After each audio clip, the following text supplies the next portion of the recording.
नमस्कार साथियों, स्वागत है आप सभी का मेरे YouTube चैनल श्री एकेडमी पर। आज हम लेकर आए हैं मध्य प्रदेश का एक और सामान्य ज्ञान प्रैक्टिस सेट। तो टाइम वेस्ट न करते हुए शुरू करते हैं हम आज का हमारा प्रैक्टिस सेट। हमारा आज का पहला क्वेश्चन है, इंदिरा गांधी प्रियदर्शनी पार्क किस राष्ट्रीय उद्यान का नाम है।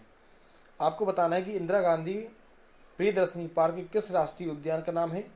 तो साथियों, इसका ऑप्शन है पेंच राष्ट्रीय उद्यान, सतपुड़ा राष्ट्रीय उद्यान, कान्हा-किसली राष्ट्रीय उद्यान या फिर बांधवगढ़ राष्ट्रीय उद्यान। तो इंदिरा गांधी प्रियदर्शनी जो पार्क है साथियों, उसका ये पेंच राष्ट्रीय उद्यान का नाम है। तो इसका राइट आंसर हो जाएगा साथियों ऑप्शन ए, पेंच राष्ट्रीय उद्यान।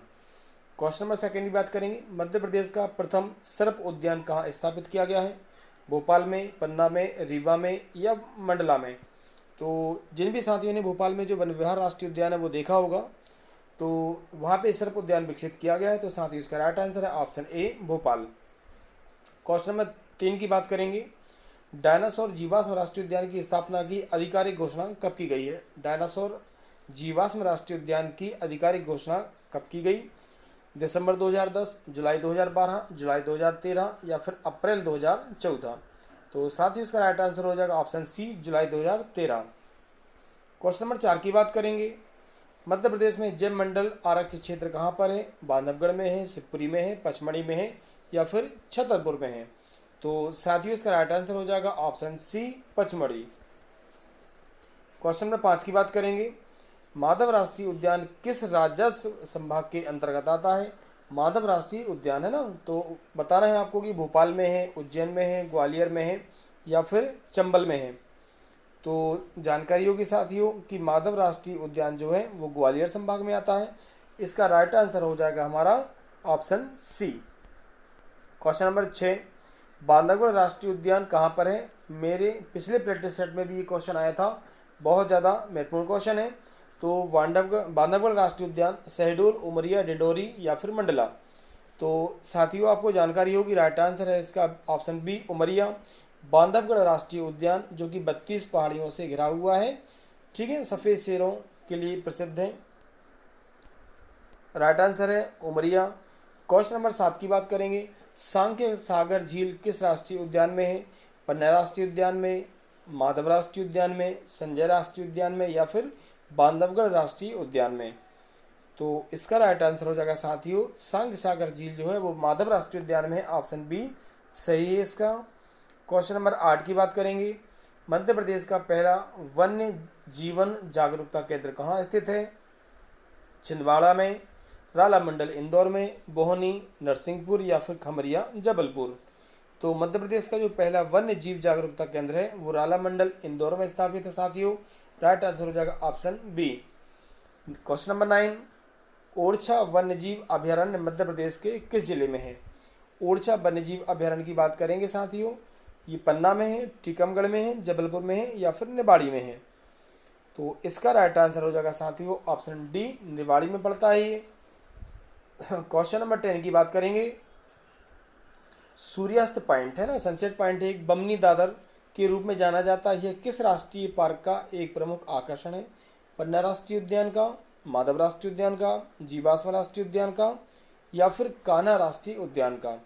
तो साथियों, इसका राइट आंसर हो जाएगा ऑप्शन डी, कान्हा राष्ट्रीय उद्यान। क्वेश्चन नंबर 11 की बात करेंगे, गांधी सागर अभयारण्य कहाँ स्थित है। गांधी सागर अभयारण्य रीवा, जबलपुर, मंदसौर या फिर भोपाल। तो इसका राइट आंसर हो जाएगा साथियों ऑप्शन सी, मंदसौर। मंदसौर में है गांधी सागर अभयारण्य, याद रखिएगा, इंपॉर्टेंट क्वेश्चन है। क्वेश्चन नंबर 12 है, शेरों की पुनर्परिचित योजना किस अभयारण्य में है। कान्हा-किसली, कूनो-पालपुर, वन विहार या फिर रातापानी।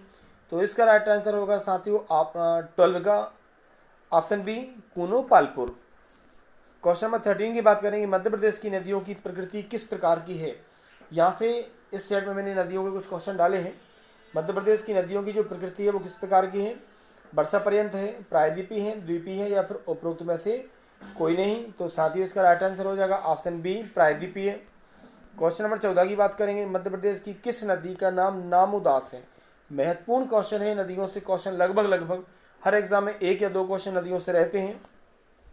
तो आपको बताना कि नामोदास किस नदी के नाम है, ताप्ती का, सोन का, नर्मदा का या फिर क्षिप्रा का। तो साथियों याद रखेंगे इसका राइट आंसर हो जाएगा option C Narmada. Question number 15 की बात करते हैं। नर्मदा नदी मध्य प्रदेश में कितने किलोमीटर बहती है? ऑप्शन ए है 1312 किलोमीटर, फिर 1077 किलोमीटर, 1088 किलोमीटर या फिर 1210 किलोमीटर। तो नर्मदा नदी मध्य प्रदेश में बहती है, इसका राइट आंसर हो जाएगा ऑप्शन बी 1077 किलोमीटर। यहाँ पे मिसप्रिंट है साथियों, याद रखेंगे आप लोग। 1312 किलोमीटर नर्मदा नदी की कुल लंबाई है और यहाँ पे जो मिसप्रिंट हुआ है इसका राइट आंसर होगा option B 1077 kilometre. Question number 16 की बात करेंगे। नर्मदा नदी का अपवाह क्षेत्र कितना है? ऑप्शन ए 93,180 वर्ग किलोमीटर, 86,340 वर्ग किलोमीटर, 82,250 किलोमीटर वर्ग किलोमीटर या फिर 79,383 वर्ग किलोमीटर।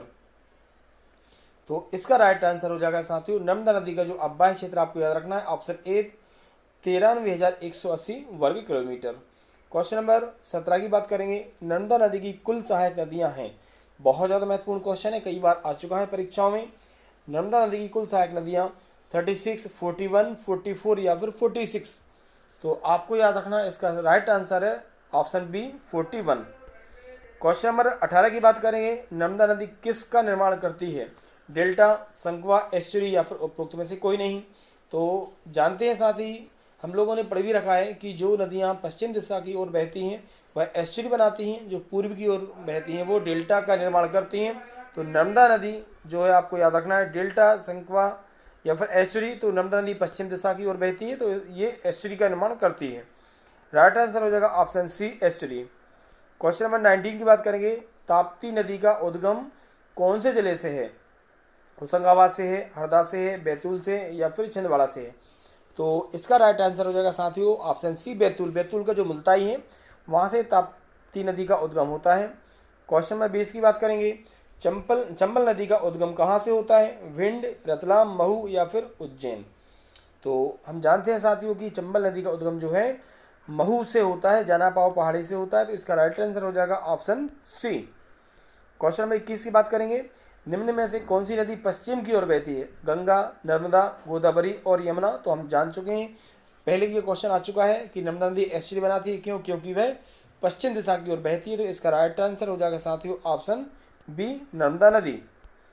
क्वेश्चन नंबर 22 की बात करेंगे। कौन सी नदी अरब सागर में गिरती है? ठीक है, बेतवा, महानदी, चंबल या ताप्ती। अरब सागर मीन्स पश्चिम दिशा। तो इसका राइट आंसर हो जाएगा साथियों ऑप्शन डी ताप्ती नदी। क्वेश्चन नंबर 23 की बात करेंगे। नर्मदा नदी का उद्गम स्थल है अमरकंटक, मंडला, बिलासपुर या फिर जबलपुर। तो हमारा राइट आंसर है साथियों option A Amarkantak. Question number 24 देखेंगे। मध्य प्रदेश के किस स्थान से 3 किलोमीटर के अंदर 2 प्रमुख नदियों का उद्गम है? महू से, अमरकंटक से, भेड़ाघाट से या फिर देवास से। तो इसका राइट आंसर है साथियों ऑप्शन बी अमरकंटक। आपको मालूम है कि अमरकंटक में 3 किलोमीटर क्षेत्र के अंतर्गत नर्मदा, जोहिला और सोन 3 नदियों का उद्गम होता है। तो इसका राइट आंसर है ऑप्शन बी अमरकंटक। और लास्ट हमारा आज का क्वेश्चन है। निम्न में से कौन सी नदी नर्मदा के समानांतर बहती है? केन, बेतवा, सोन या फिर ताप्ती। हम जब भी मैप देखेंगे तो मैप में स्पष्ट दिखाई देता है कि नर्मदा के समानांतर जो नदी है वो ताप्ती बहती है और दोनों ही पश्चिम में अरब सागर में जाकर मिलती है। तो इसका राइट आंसर होगा साथियों ऑप्शन डी ताप्ती। उम्मीद है कि आपको आज के क्वेश्चन अच्छे लगे होंगे। अगर आपको वीडियो पसंद आता है, क्वेश्चन अच्छे लगते हैं तो वीडियो को ज़्यादा से ज़्यादा लाइक कीजिए, शेयर कीजिए। जिन साथियों ने मेरे चैनल को सब्सक्राइब नहीं किया है वो चैनल को सब्सक्राइब जरूर करें। बहुत बहुत धन्यवाद।